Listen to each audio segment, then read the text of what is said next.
보지 못하고 믿는 자들은 복되도다. 할렐루야. 네, 우리가 하나님을 볼 수 없고 보지 못했지만 우리가 하나님을 믿을 때 우리 그 믿음으로 말미암아 우리에게 복이 있습니다. 우리가 예수님의 부활을 본 적이 없지만 예수님의 부활을 믿는 자들은 복이 있습니다. 바로 믿는 자들에게 주시는 복입니다. 오늘 말씀은 바로 이 도마에 대한 말씀입니다. 모든 것이 다 잘 되고 있는 것 같습니다. 우리 인생에 그러다가 갑자기 참 어렵고 힘든 일들을 만나는 순간들이 있습니다. 문화 충격이라고 하는데요. 컬처 샥이라고 하죠. 이게 20세기 중반에 발견된 현상입니다. 주로 이민자들, 그런 분들에게 참 많이 이게 발견이 되었는데, 새로운 문화를 접했을 때 모두가 처음에는 허니문 기간을 지난다고 합니다. 그래서 해외여행 다녀오신 분들은 주로 그 문화의 좋은 것들, 그리고 재밌는 것들, 익사이팅한 것들을 많이 보고 돌아오셔서 그냥 좋습니다. 그래서 마냥 좋아서 나 이민 가야겠다. 나 이 나라 참 나한테 맞는 것 같다. 우리나라보다 훨씬 좋다. 이제 그런 생각을 갖고 이민을 가기도 하고, 또 그렇게 다른 곳으로 저희가 이사를 가서 새롭게 거기에 살기도 원하고 그러는데요. 처음에는 다 좋습니다. 심지어는 우리가 새로운 사람을 만날 때도 처음에는 이 사람 참 좋다라는 생각을 갖고 마음에 들어하고 허니문 기간을 보내는 거죠. 그러나 그 적응하는 이제 시간이 시작이 되면은, 그 허니문 기간이 끝나고 나면 굉장히 어려움이 많이 닥쳐옵니다. 이민자들은 홈식이라고 해서 집을 그리워하고, 처음에는 피자 며칠 먹을 수 있어요. 스파게티 며칠 먹고 살 수 있습니다. 그러나 나중에는 이 김치찌개가 정말 생각이 나고 된장찌개가 생각이 나면서 이 홈식, 부모님, 가정, 교회, 고향 다 그리우면서 굉장히 어려움을 겪는 거, 이것을 우리가 홈식이라고 합니다. 그러니까 무슨 일이든지 처음에는 좋다가 이것이 굉장히 큰 하나의 장벽을 만나는 순간들이 우리 모두에게 다 있다라는 거죠. 저는 교회도 그런 면에서 좀 비슷한 면이 있다고 생각을 합니다. 새로운 사역자가 왔을 때 처음에는 다 괜찮아 보이지만 조금 지나다 보면은 이게 걸리는 부분들이 있습니다. 그걸 잘 지나야 되는데 거기에서 이제 많은 교회들이 갈등을 겪고 넘어서지 못하는 것들도 참 많이 보게 됩니다. 오늘 이 복음의 전파도 그렇게 되는 것 같습니다. 예수님께서 부활하셨을 때 베드로와 요한을 만나시고, 그리고 나서는 마리아를 만나시고, 그리고 나서는 이 숨어있는 제자들에게 오셔서 평강을 빌어주셨을 때 모든 것이 다 잘 진행되고 있었는 것 같지만, 여기 이제 드디어 올 게 왔습니다. 제가 가끔씩 내 이럴 줄 알았다 라 그러는데, 정말 이럴 줄 알았어요. 이런 순간이 우리가 올 줄을 알았습니다. 그래서 도마가 나는 도저히 못 믿겠다는 겁니다. 내가 그의 몸에 그 못자국을 그걸 보면서, 눈으로 보면서예요. 이게 다 오감을 다 사용해야 된다라는 거죠. 영이 아니라 나의 오감을 더 신뢰하는 사람들 여기 있습니다. 도마가 대표적인 예인데, 내가 못자국을 보며 내 손가락을 그 못자국에 넣으며 내 손을 그 옆구리에 넣어보지 않고는 믿지 아니하겠다라고 선포를 합니다. 그래서 이 복음이 그냥 순조롭게 아주 쉽게 퍼져나가지 않고 이런 의심과 맞닥뜨리게 된다는 것을 성경은 보여주고 있습니다. 아마 여러분 삶 가운데도 계획했던 일들이 처음에는 잘 되다가 굉장히 큰 어려움을 만나는 순간들이 있을 겁니다. 여러분 반드시 그것을 넘어서야 합니다. 믿음도 마찬가지입니다. 우리가 믿음 처음 교회 와서 예배가 좋고, 목사님 말씀 들으면 너무 좋고, 찬양 들으면 너무 좋고, 기도하면은 하나님 다 나를 만나주시는 것 같지만 어느 순간 내 안에 의심이 들어올 때가 있습니다. 이거 맞는가? 이게 뭐지? 근데 그 순간들을 우리가 반드시 넘어서야 하는 은혜를 누려야 합니다. 그래서 주님께서는 보십시오, 마리아를 만나 주시잖아요. 이 믿음 가운데 주님 사랑하는 마리아도 만나 주시는데, 이 요한복음의 큰 은혜는 뭐냐 하면, 이렇게 주님 사랑하는 제자들만 만나 주시는 것이 아니라 의심하는 제자도 주님께서 만나 주셨다라는 겁니다. 오늘 말씀은 그래서 이렇게 의심하는 도마로 시작하지만 하나님께서 주신 은혜는 그 의심이 믿음으로 다시 변해서 우리는 믿음 있는 도마로 말씀을 마치게 됩니다. 우리가 흔히 그냥 믿어라는 말을 많이 합니다. 원래 진리는 그런 거예요. 아빠, 내가 아빠 아들 맞아? 이렇게 물어볼 때 그 진리 앞에 그냥 맞아, 너는 그냥 네 아들, 넌 내 아들이야, 그냥 믿어, 이렇게 하면 되거든요. 원래 그 진리 앞에 의심은 아무 힘이 없습니다. 예수님의 이 부활이라는 진리 앞에, 예수님이라는 진리 앞에 의심은 아무 힘이 없습니다. 그런데 도마는 그 의심의 도구를 갖고 자신의 삶을 망치는 거죠. 성경에 물론 우리가 참 이해하기 힘든 말씀들도 있고 어려운 말씀들도 있는데, 여러분, 성경은 진리이기 때문에 우리의 의심보다 강한 줄로 믿습니다. 예수 그리스도의 부활은 진리이기 때문에 우리가 갖는 여러 가지 생각들보다 훨씬 더 크고 훨씬 더 깊고 훨씬 더 넓어서 그 성경 앞에서 모든 의심은 무너질 줄로 믿습니다. 오늘 말씀은 그래서 도마의 의심으로 시작합니다. 25절에 도마가 내가 보고 손가락을 넣고 손을 넣어보지 않고는 믿지 아니하겠다라고 말하지만 28절에는 그가 다시 믿음의 고백을 합니다. 주님은 나의 주시며 나의 하나님이시다라고 고백을 하게 됩니다. 할렐루야. 이것이 의심이 믿음에 이루는 도구임을 우리에게 보여주고 있습니다. 다시 말씀드려요. 굉장히 중요한 이야기인데요. 믿음이 의심에서 출발해서 믿음이 되는 모습을 여기 보여주고 있습니다. 그래서 의심의 유일한 기능, 의심이 원래 기능이 많습니다. 의심은 사람 사이를 깨뜨리잖아요. 하나님과 우리 사이를 깨뜨립니다. 수많은 의심이 하나님과 우리 사이를 깨뜨리지만 정말로 중요한 순간에, 그리고 가장 순기능으로서, 가장 좋은 기능으로서는 의심이 그리스도인에게는 믿음에 이루는 도구가 되어야 합니다. 유일한 기능이 바로 그 기능이 되어야 합니다. 의심한다고 하나님께서 다 내치신 것도 아닙니다. 기도원이 열심히 하나님 앞에 기도하면서 하나님 저 갈까요? 저 맞습니까? 아닙니까? 의심하면서 하나님을 시험하는 거 있지만 하나님께서 그 의심을 갖고 믿음에 이르게 하시잖아요. 양털에 이슬이 맺히기도 하시고 양털에 이슬이 안 맺히기도 하셔서 그 의심을 통해서 믿음에 이르게 하시는 겁니다. 오늘 만약에 우리 안에 의심이 있다면 주님으로부터 멀어지는 의심이 아니라 주님께 더 가까이 나아가는 확신의 도구가 되어야 합니다. 그것이 바로 유일한 의심의 기능이어야 한다는 거죠. 사람은 원래 이제 의심하고 그러면 섭섭합니다. 그리고 한번 의심하면은 관계는 정말 되돌리기가 쉽지가 않습니다. 예를 들어서 뭐 사장님이 종업원을 의심했다? 그래서 퇴근하는데 야, 너 주머니 한번 까봐. 너 주머니 뭐 들어있는지 보자. 너 네가 훔쳐왔지? 그러면서 그 종업원을 의심하기 시작을 하고 지갑 다 열어보고 주머니 까고 막 옷 다 뒤져보고 그러면요, 그거 이미 강을 건너가는 관계인 겁니다. 굉장히 되돌리기 쉽지 않은 겁니다. 확신을 갖고 접근을 해야지 괜히 의심만 갖고 접근을 했다가는 그 관계는 완전히 무너지는 거죠.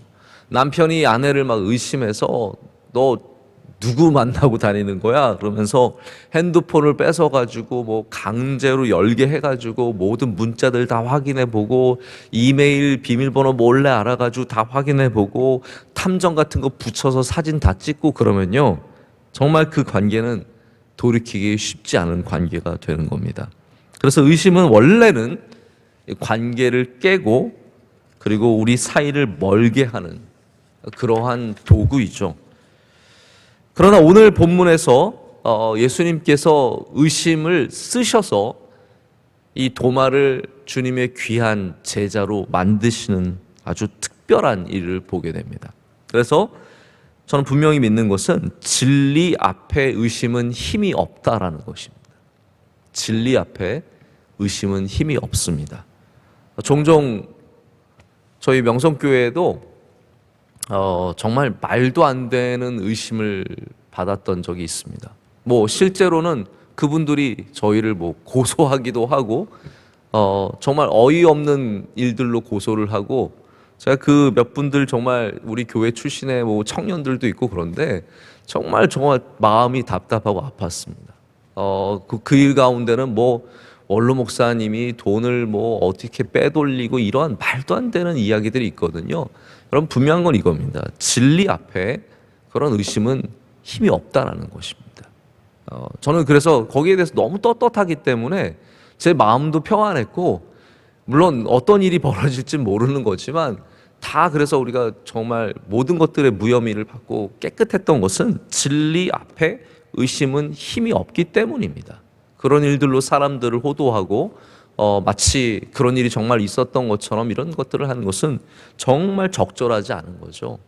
관계가 완전히 깨어지는 것이죠. 진리 앞에 의심은 힘이 없습니다. 근데 주님께서 이것에 별로 섭섭해하지 않으셨어요. 도마, 너 그럴 수 있냐? 저 같으면 그랬을 것 같아. 야, 너 도마, 내가 너 믿었었는데 나 정말 실망했다. 너랑 나랑 이제 선 긋자, 끝이다. 믿음에 이르게 하고 은혜에 이르게 한다는 그러한 것들은 다 주님 앞에 쓰임을 받습니다. 예를 들어서 뭐 라틴어로 메아 쿨파라는 말이 있습니다. 이 말이 나의 죄라는 말이죠. 메아 쿨파. 근데 그게 어떤 의미로 쓰이냐면요, 내가 이 죄를 통해서 은혜를 받았다라는 거예요. 내가 죄를 통해서 주님을 만나고 주님의 은혜를 입었다. 의심도 마찬가지입니다. 메아 쿨파랑 똑같은 거죠. 내가 이 의심을 통해서 주님을 더 깊이 만나게 되는 겁니다. 그러나 은혜를 만나려고 죄를 지으면 어리석은 것처럼 믿음에 이르려고 일부러 의심을 갖는 것도 굉장히 어리석은 겁니다. 그러나 우리 안에 의심이 들어왔을 때 우리는 반드시 그것을 붙잡고 기도해야 합니다. 하나님, 제가 의심을 통해서 더 믿음에 이르게 하여 주시옵소서. 그럴 때 주님께서 우리를 만나 주실 줄로 믿습니다. 그냥 주님이 싫어서, 교회가 싫어서 그렇게 의심하는 것이 아니라 우리 안에 의심이 있을 때 주님은 반드시 그 의심을 통해서 우리에게 믿음을 더해 주실 줄로 믿습니다. 그래서 주님은 의심하는 이 도마를 적극적으로 만나 주십니다. 그래서 그 적극적으로 만나 주셔서 그의 손가락을 넣어보라라고 말씀하시죠. 그래, 해봐라는 거예요. 네 손가락을 이리 내밀어서 넣어보라는 거예요. 27절 말씀을 한번 보시죠. 예수님께서 아주 정말 제대로 도마에게 넣어보라고 말씀하십니다. 도마에게 이르시되 너 손가락을 이리 내밀어 내 손을 보고 네 손을 내밀어 내 옆구리에 넣어보라. 그리하여 믿음 없는 자가 되지 말고 믿는 자가 되라. 아멘.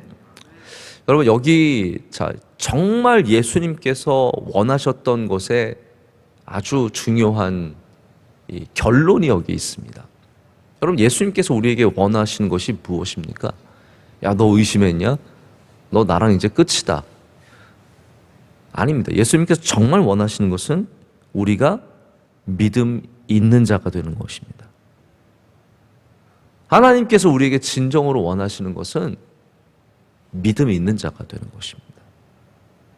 그렇기 때문에 심지어는 예수님은 이런 모든 의심과 모든 섭섭함 다 내려놓고 오직 도마에게 너는 넣어보라서, 그래서 믿는 자가 되기를 원하시는 거죠. 여러분, 저도 오늘 우리 모두가 믿는 자가 되기를 원합니다. 여러분 안에 어떻게 내가 교회는 다니지만 어떻게 부활이 있을 수 있어? 내가 예수님은 믿지만 내가 부활까지는 못 믿겠다. 내가 예수님 말씀 참 좋고 나에게 도움이 많이 되지만 그냥 내가 종교 생활하는 거지 난 그냥 뭐 부활이나 기적은 안 믿을래. 야, 어떻게 처녀가 아이를 낳을 수 있어? 이러한 수많은 우리의 의심들, 주님은 오늘 우리에게 말씀하시는 겁니다. 믿는 자가 되라는 것이죠. 믿는 자가 되라는 것. 아니, 부활의 사건을 믿지 않아도 될 것이라면 주님께서 이런 말씀을 하실 필요가 없습니다. 그냥 우리가 도덕적인 죄를 안 짓는 그냥 좋은 사람이 되는 것과 부활은 아무 상관이 없거든요. 그냥 주님 말씀 따라가면 되거든요. 그것만 좋으면 주님께서 뭐하러 이런 것을 하기를 원하십니까? 이 부활을 왜 이렇게 우리에게 알려주시고 이것을 우리가 믿기를 원하시겠습니까?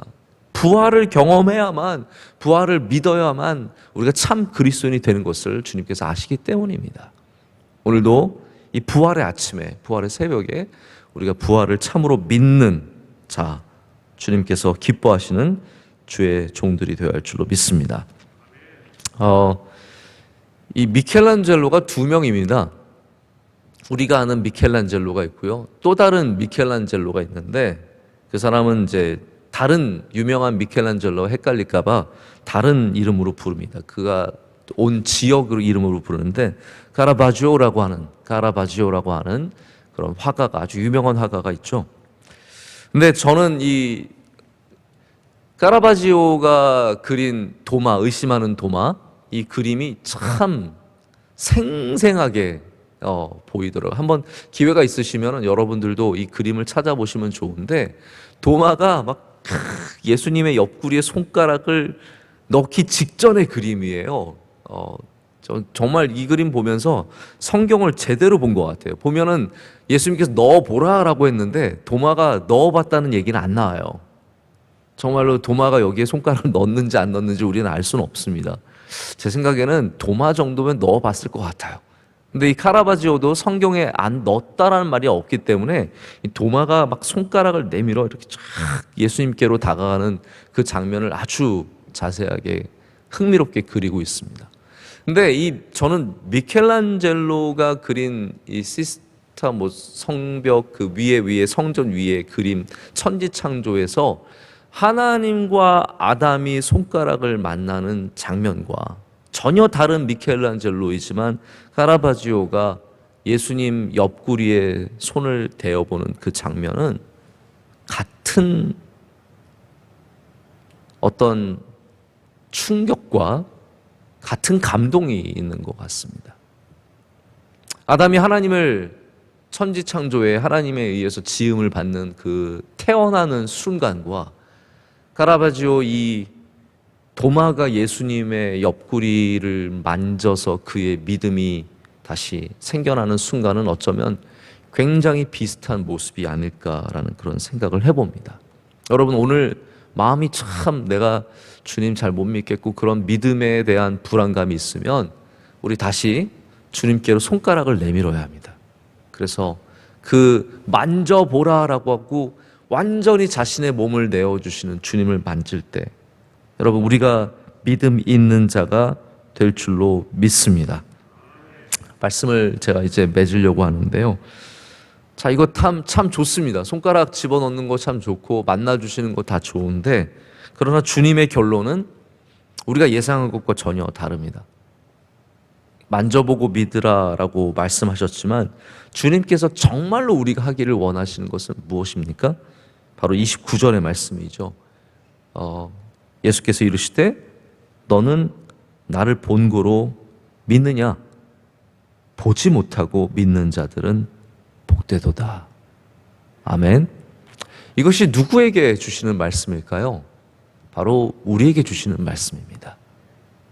부활하신 예수님을 도마는 만날 수 있는 몇 명 안 되는 그러한 사람이었습니다. 아주 큰 정말 좋은 기회를 받은 거죠. 그러나 그 이후에 우리 모두는 주님을 보지 못했습니다.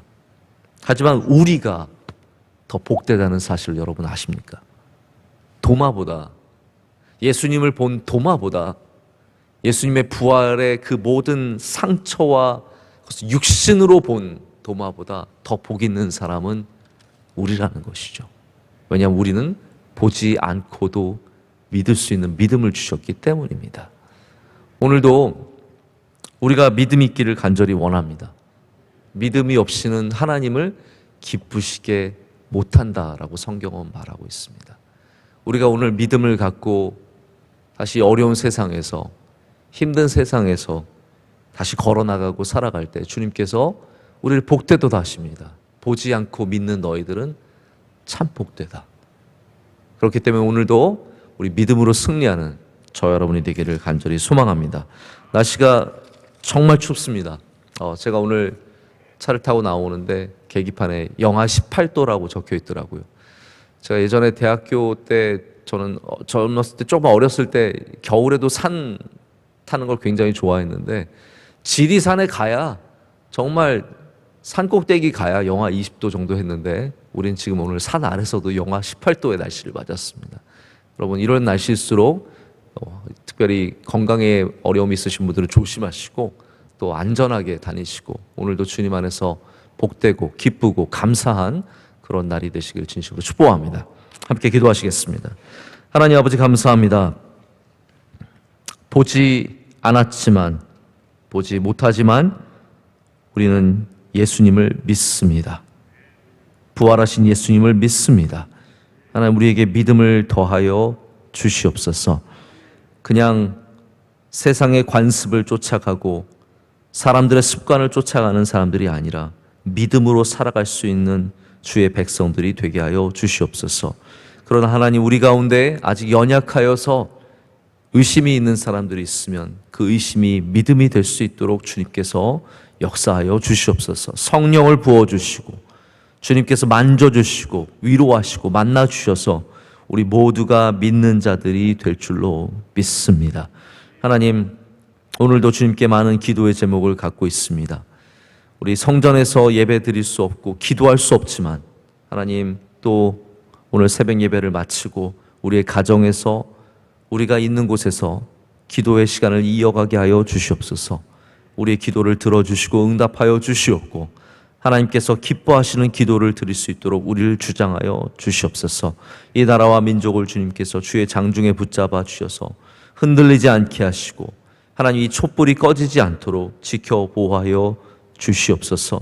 코로나로 인해서 수많은 자영업자들, 수많은 또 직업을 잃어버린 분들, 많은 분들이 고난 속에 있습니다. 우리 어린아이들은 갈 곳이 없습니다. 하나님 불쌍히 여겨주시고 이 모든 어려움에서 우리를 속히 구원해 주시기를 간구합니다. 우리의 죄가 있으면 용서하여 주시옵소서. 하나님을 더욱더 찾는 주의 백성들이 되게 하여 주시옵고 철저하게 주님을 의지하며 나아갈 수 있도록 우리를 주장하여 주시옵소서. 하나님 우리 명성교회 은혜 내려 주시옵소서. 주님께서 기뻐하시는 교회가 되게 하여 주시옵고 하나님 진리의 교회가 되어서 모든 의심을 무너뜨리는 교회가 될 수 있도록 주님 세워주시고 역사하여 주시옵소서. 우리 사랑하는 원로 목사님 장중에 붙잡아 주시며 건강 허락하여 주시옵고 우리 교회 모든 사역자들과 섬기는 주의 종들 가운데 주님께서 오늘도 기름 부어 주실 줄로 믿습니다. 하나님 오늘 모든 교인들 오가는 길에 안전을 지켜 주시옵고 추운 날씨에 주님께서 건강을 지켜 보호하여 주시옵소서. 오늘 예배에 섬기는 주님께서 모든 사랑하시는 종들 은혜 내려 주시옵소서. 이 모든 것을 주님께 감사함으로 아뢰었고 우리 사랑하시는 예수 그리스도의 이름으로 간절히 기도드립니다. 아멘.